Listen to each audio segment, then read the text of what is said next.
Russia lost about half of its best tank fleet in the nearly one-year-old invasion of Ukraine that began on Feb. 24, 2022, but Moscow still retains most of its air power and may deploy it more actively in the next phase of the war, the International Institute for Strategic Studies, IISS, said in its annual military balance report, a key reference for defense experts. About 50% of some of Russia's most modern tank classes were destroyed, forcing Russia to rely on older Soviet-era models. Henry Boyd, a researcher at IISS, told Reuters, their current armored fleet on the front lines is about half the size it was at the start of the war.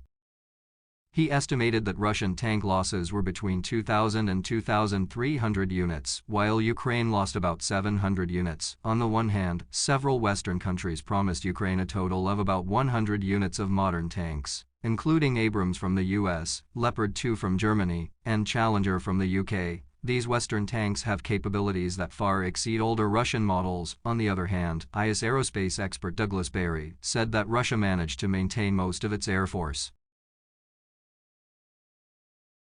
Russian Air Force forces operate remotely due to Ukraine's effective defense system. In addition, Moscow is short of supplies of tactical short-range air-to-surface missiles. Therefore, Barrie predicts that Russia is likely to use its air power more actively. In addition, Russia could potentially take more risks to attack any concentration of Ukrainian forces on the ground. One of the challenges from Ukraine's perspective is if they have to repulse significant Russian ground forces or deploy their own forces. Experts believe that Russia's overconfidence resulted in the loss of large numbers of tanks early in the conflict, especially during the failed offensive in Kyiv, when a large number of tanks and armored vehicles were eliminated on the northern routes of the city. When the attack failed, many tanks were captured. Some early tank losses were caused by climatic conditions that restricted tank movement.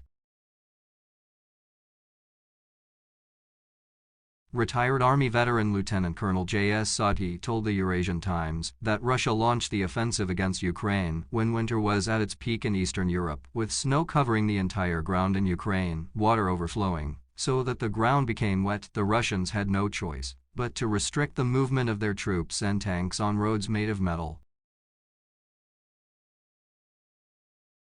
In armored warfare, the emphasis is on the movement of tanks spread over a wide front across the country in order to maximize their effect and efficacy. However, this is not possible due to field conditions, which is one of the reasons why these tanks are an easy target for the Ukrainian army, equipped with the latest anti-tank guided missiles, ATGMs.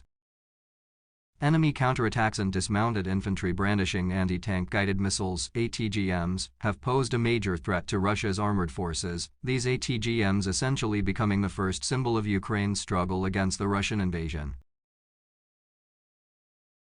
The Russian army has reportedly equipped most of its tanks with explosive reactive armor, ERA, which is a type of box-shaped armor that uses the force of an explosion to deflect projectiles and defend against oncoming missiles and shells. However, Ukrainian ATGMs such as the Javelin and Stugna P use thermal sensors that allow them to penetrate the ERA. In addition to deadly ATGMs, Ukraine also uses suicide UAVs to eliminate Russian tanks from above the most vulnerable places. In February of this year, Ukrainian Marines shared a video compilation of several videos showing unmanned aerial vehicles, UAVs, targeting Russian tanks.